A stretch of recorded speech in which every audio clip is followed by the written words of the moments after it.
So the first thing is that we have got to be consultative. We have got to make people, we have got to consult people, we have got to consult the owners, we have got to the owners of agriculture, we have got to consider the experts of agriculture, so that as we make progress, we move together, we work together.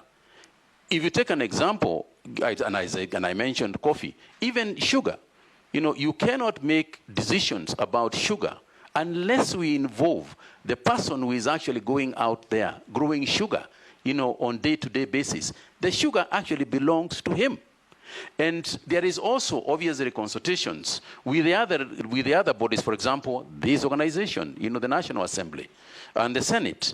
There are institutions that are involved in what we are doing at the ministry. And if you remember, Mr. Chairman, that agriculture is essentially a devolved function.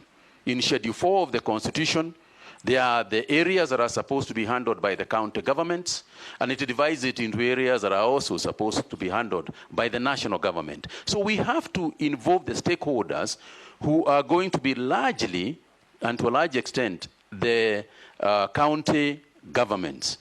So in terms of communication, I want to be clear that we are going to establish a very robust, communication system that is going to be both in mainstream media as well as social media.